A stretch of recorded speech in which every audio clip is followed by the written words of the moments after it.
X-Men 97 का episode 5 finally हमें लाता है मॉडर्न डे जेनोशा में मल्टीपल म्यूटेंट्स के बीच। लेकिन जेनोशा का यूनाइटेड नेशंस को ज्वाइन करने की पार्टी में पड़ता है एक बहुत बड़ा अड़ंगा। होती है इतनी बड़ी ट्रेजेडी कि एक्समैन के बहुत सारे मेंबर्स शायद वापस स्कूल में कभी ना दिखे। Hi super fans, I am Swapnil and ये है ब्रेकडाउन X-Men 97 के एपिसोड 5 रिमेंबर इट का, जहां साथ ही में मैं बताऊंगा सभी hidden details and Easter eggs भी। So without wasting any more time, spoilers warning के साथ let's begin the breakdown. Episode की शुरुआत होती है एक्स मैंशन से, क्योंकि अब जेनोशा को यूनाइटेड नेशंस में एक्सेप्ट किया जा रहा है, इसीलिए एक्समैन पे एक न्यूज रिपोर्ट बन रही है। यहाँ टीवी एंकर ट्रिश टिल्बी इंटरव्यू करती है बीस्ट का, जहाँ वो म्यूटेंट्स के बारे में क्वेश्चन करती है। इनके कन्वर्सेशन में जब वो बीस्ट को कॉम्प्लीमेंट करती है तो वो ब्लश करता है, बिकॉज कॉमिक्स में इन दोनों का रिलेशनशिप भी रहा है। इसके बाद वो जुबिली का इंटरव्यू लेती है एंड बैकग्राउंड में हमें साइक्लॉप्स, वुल्वरीन, मॉर्फ और जीन दिखते हैं। लेकिन मैग्नीटो, गैम्बिट और रोग ब्लैकबर्ड से पहुंचने वाले हैं जेनोशा में, जहाँ पे हमें दिखते हैं बड़े statues magneto and professor x के। जेनोशा के फर्स्ट लुक में हमें बहुत सारे पोस्टर्स, नेल सैलून, कुछ फ्लाइंग स्कूल्स और म्यूटेंट बच्चे अपनी पावर्स फ्रीली यूज करते हुए दिखते हैं। इन्हीं पोस्टर्स में से एक है मैग्नीटो इज राइट। अब ये पोस्टर फोरशैडो करता है इस एपिसोड में होने वाली ट्रेजेडी को, क्योंकि कॉमिक्स में मैग्नीटो की डेथ के बाद म्यूटेंट्स ने फाइट करने के लिए मैग्नीटो वाज राइट का मोटो यूज किया था। जब ब्लैकबर्ड वहां लैंड होता है तब हमें म्यूटेंट नेशन का फ्लैग दिखता है, जो एग्जैक्ट सेम डिजाइन है मार्वल कॉमिक्स से मैचिंग। यही म्यूटेंट काउंसिल की पार्ट ऑलरेडी बन चुकी है जीन की clone Madelyne Pryor, and Valerie Cooper उनसे वहां मिलके एक मीटिंग की बात करती है। यही आता है नाइट क्रॉलर, जिसकी म्यूटेंट एबिलिटीज उसे टेलीपोर्ट करने देती हैं। वो मेंशन करता है उसके Gothic adventures in the Alps को। एनिमेटेड शो की सीजन 3 में एल्प्स में ही फर्स्ट टाइम एक्समैन मिले थे नाइट क्रॉलर से। अब गैम्बिट और रोग के साथ वो जाते हैं इस टाउन में घूमने, जहां हमें दिखते हैं बहुत सारे म्यूटेंट्स, लेकिन एक पर्टिकुलर ग्रुप पे ज्यादा फोकस किया गया है। इस ग्रुप में है पिक्सी, जिसके विंग्स उसे फ्लाइंग और मैजिकल पावर्स देते हैं, लीच एक मरलॉक, ग्लॉब हरमन जिसकी ट्रांसपेरेंट स्किन है कि उसका कंप्लीट स्केलेटन दिखता है, लोआ जिसकी डिस्टॉर्शन पावर्स उसे सॉलिड मैटर के थ्रू जाने देती है, एंड रेन बॉय जो बना है पानी से। यहीं पे बीच में कुछ म्यूटेंट्स परफॉर्मेंस कर रहे हैं, जिनमें है जेम्स मर्डॉक्स एके मल्टीपल मैन, एक्सोडस जिसके पास टेलीकाइनेटिक और टेलीपैथिक एबिलिटीज हैं, एंड डैजलर जो फायरवर्क्स शूट कर रही है। लास्ट एपिसोड में भी एलिसन ब्लेयर को मेंशन किया गया था, जिसकी पावर्स है साउंड वेव्स को लाइट एनर्जी में कन्वर्ट करना। कॉमिक्स में डैजलर ने एक्समैन को ज्वाइन करने से मना कर दिया था, क्योंकि वो एक सिंगर का करियर परसू करना चाहती थी। एंड अगेन यस, मैं रिमाइंड करवाऊंगा कि डेडपूल एंड वुल्वरीन में टेलर स्विफ्ट इसी कैरेक्टर के कैमियो में दिख सकती है। Back in x mention, Trish अब इंटरव्यू करती है साइक्लॉप्स को, जहां कैमरामैन उसे ग्लासेस निकालने को कहता है, जो ऑफ कोर्स वो नहीं निकाल सकता। जब साइक्लॉप्स म्यूटेंट्स की बात करता है तो ट्रिश उससे पूछती है मार्वल गर्ल के बारे में। कॉमिक्स में फर्स्ट टाइम जीन ग्रे को एज मार्वल गर्ल ही इंट्रोड्यूस किया गया था। मेंशन के बाहर जीन लेक में होती है, बिल्कुल बीचों बीच, एंड अपनी पावर्स से अपनी मेमोरीज के थ्रू देख रही होती है। यहीं पे वुल्वरीन उसे ज्वाइन करता है एंड जीन अपनी प्रॉब्लम्स उसके साथ शेयर करती है, जहां वो ये नहीं जानती कि कौन सी मेमोरीज उसकी खुद की है और कौन सी उसकी क्लोन की। वो शेयर करती है वो फर्स्ट टाइम जब उसने स्कॉट की आंखों में देखा था, जब उसे पावर्स मिली थी फिनिक्स की। अब ये चीज कॉमिक्स में भी हो चुकी है और एक्समैन यूनिवर्स की मूवीज में एक्समैन द लास्ट स्टैंड में ये सीन एग्जैक्ट रेप्लिकेट हुआ था, लेकिन इस सीन की एंडिंग स्कॉट के लिए अच्छी नहीं रही थी। इमोशंस में जीन वुल्वरीन को किस करती है, लेकिन वो उसे वापस भेज देता है स्कॉट के पास। इंटरव्यू में जब ट्रेश साइक्लॉप्स से नेथन समर्स के बारे में पूछती है तो वो गुस्सा हो जाता है और उसे कहता है कि म्यूटेंट्स और ह्यूमंस एक जैसे नहीं है, और इंटरव्यू छोड़ के निकल जाता है। जेनोशा पे एक काउंसिल मीटिंग होती है मैग्नीटो के साथ। इस काउंसिल के मेंबर्स के रूप में दिखते हैं सेबेस्टियन शॉ, एक म्यूटेंट जिसकी एबिलिटीज है एनर्जी एब्सॉर्ब करना, एमा फ्रॉस्ट जिसके पास है सायोनिक पावर्स, बैनशी जिसके पास है सोनिक साउंड एबिलिटीज, कैलिस्टो जो मरलॉक्स की लीडर है, मैडलिन प्रायर एंड मोयरा मैकटैगर्ट जो यहाँ पे चलाती है म्यूटेंट रिसर्च सेंटर और चार्ल्स की एक्स कलीग है। ये काउंसिल मैग्नीटो को उनका लीडर बनाना चाहती है यूनाइटेड नेशंस के सामने, लेकिन मैग्नीटो ये जॉब नहीं चाहता, बट फाइनली वो एक्सेप्ट करता है अगर काउंसिल उसकी एक शर्त माने, एंड वो शर्त है कि रोग उसकी क्वीन के रूप में इस काउंसिल को ज्वाइन करेगी, जिस बात को लेके रोग मैग्नीटो से गुस्सा होती है। अब third time back in mansion, Scott और जीन साथ में बैठ के बात करते हैं, जहां वो उससे पूछती है नेथन के बारे में एंड उसे कंफर्ट करने के लिए किस करती है। अनफॉर्चुनेटली ये एक्चुअल में मैडलिन है, जो एस्ट्रल प्लेन के थ्रू स्कॉट से कम्युनिकेट कर रही थी। एंड जब जीन ये सब देखती है तो वो बिट्रेड फील करके उससे झगड़ती है, लेकिन सडनली कुछ चीज मेंटली उस पर अटैक करती है। अब जब हम वापस जेनोशा में पहुंचते हैं तो सब रेडी हो रहे हैं गाला के लिए। ये है हेलफायर गाला, जिसे ऑर्गेनाइज करते हैं सेबेस्टियन शॉ और एमा फ्रॉस्ट। जेनोशा के ऊपर नाइट स्काई में फायरवर्क्स के बीच हमें स्काई में दिखता है द वॉचर। मार्वल की व्हाट इफ सीरीज ने इस वॉचर को इस यूनिवर्स के साथ कैनन किया है, एंड इसको यहाँ पे दिखाना ये कंफर्मेशन है कि ये सभी यूनिवर्सेस एक मल्टीवर्स का पार्ट है। रेडी होते गैम्बिट से मिलती है रोग और उसे बताती है अपनी और मैग्नीटो की हिस्ट्री। पिछले एपिसोड्स में ये टीज किया गया था कि उन दोनों का रोमांटिक रिलेशनशिप रहा है, एंड कॉमिक्स की स्टोरी की तरह यहाँ भी एक्समैन को ज्वाइन करने से पहले रोग मैग्नीटो से मिली थी, एंड जब उन्होंने डिस्कवर किया कि मैग्नीटो की इलेक्ट्रोमैग्नेटिक फील्ड रोग की पावर्स को उसे हार्म करने से रोकती है, तो वो रिलेशनशिप रिलेशनशिप में पड़े। प्लस यहाँ वो दूसरों की हेल्प करने के लिए उसकी क्वीन बनने को अग्री करती है। गैम्बिट उसे वॉर्न करके वहाँ से चला जाता है। गाला में पहुंच के मैग्नीटो और रोग डांस करते हैं, जहाँ पे बैकग्राउंड सॉन्ग है हैप्पी नेशन, जिसे परफॉर्म किया है एक Swedish pop group S of base ने। रोग मैग्नीटो को किस करती है बट रियलाइज करती है कि वो गैम्बिट से प्यार करती है। यहीं पे कैमियो में हमें फिर से दिखता है वॉरेन वर्थिंगटन 3 का arc angel. Suddenly Madeline prior को भी उसी तरह की पावर हिट करती है जैसे चीन को की थी, और उसे दिखती है एक विजन जहाँ उसका बेटा केबल एके नेथन समर्स बात कर रहा है। एंड जब वो बाहर जाती है तो उसे दिखता है केबल, ऑफ कोर्स वो टाइम ट्रैवलिंग म्यूटेंट जो उसी का बेटा है जिसे पिछले एपिसोड्स में ही फ्यूचर में भेजा गया था। वो यहाँ आके सभी को वॉर्न करता है एक सेंटिनल अटैक के बारे में, बट उसे सडनली पुल कर लिया जाता है वापस फ्यूचर में, इससे पहले कि वो उनकी हेल्प कर सके। अब अटैक शुरू होता है जेनोशा पे, जहाँ एक giant size sentinel multiple sentinels के साथ वहाँ अटैक करता है। ये स्टोरी लाइन मिरर करती है कॉमिक्स की new X Men issue 115 the fall of Genosha की स्टोरी लाइन को। बट जहाँ कॉमिक्स में जेनोशा पे भेजे गए सेंटिनल्स को भेजा था कैसेंड्रा नोवा ने, चार्ल्स एक्सेवियर की जुड़वा, वहीं केबल की warning he is coming suggest करता है कि ये अटैक हो सकता है एपोकलिप्स का। अब सडनली मल्टीपल अटैक्स होने लगते हैं एंड रोग और मैग्नीटो को बचाते टाइम नाइटक्रॉलर इंजर्ड होता है। अब यहीं पर हमें पता चलता है कि बहुत सारे म्यूटेंट्स ऑलरेडी मर चुके हैं, जिनमें से एक मोरलॉक्स की लीडर कैलिस्टो उनकी आंखों के सामने ही मरती है, क्योंकि इस सीन में उसकी आंखों के प्यूपिल कंस्ट्रिक्ट होते हैं। इसके अलावा बैंशी,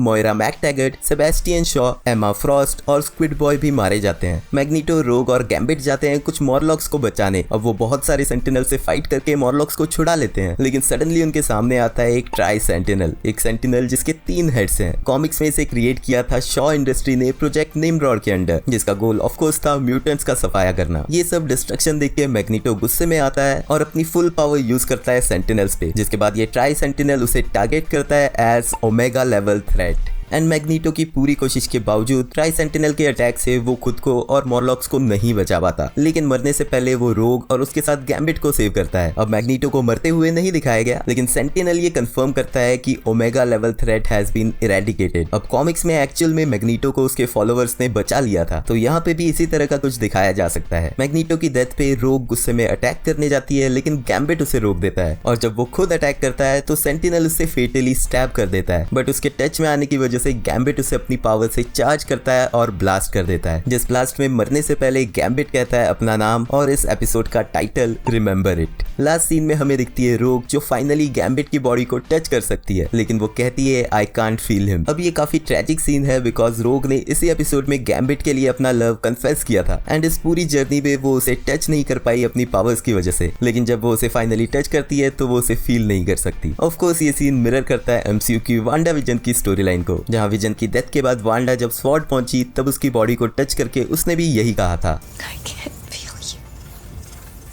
बट इसी सीन के साथ ये एपिसोड खत्म होता है। एपिसोड 5 की एंडिंग में जेनोशा टोटली डिस्ट्रॉय हो चुका है। अब फ्यूचर के एपिसोड्स में जो भी इसके पीछे था उसे पकड़ा जाएगा, मारा जाएगा और शायद जेनोशा को फिर से रीबिल्ड किया जाएगा। बट बिकॉज यहाँ एग्जिस्ट करता है एक टाइम ट्रैवलर केबल, तो ये जितनी भी डेथ्स यहाँ पे दिखाई गई है वो अनडू हो सकती है अगर केबल सही टाइम पे टाइम ट्रैवल करके वापस आए एंड प्रिवेंट करे इस डिस्ट्रक्शन को होने से पहले। एक्समैन 97 के एपिसोड 5 के बारे में आपके क्या थॉट्स थे कमेंट्स में मुझे लिख के जरूर बताना। नेक्स्ट एंड स्क्रीन से रिकमेंडेड वीडियो जरूर चेकआउट करना, एंड वीडियो एंड तक देख रहे हो तो लाइक भी कर देना क्योंकि वो एकदम फ्री है। मिलते हैं नेक्स्ट वीडियो में।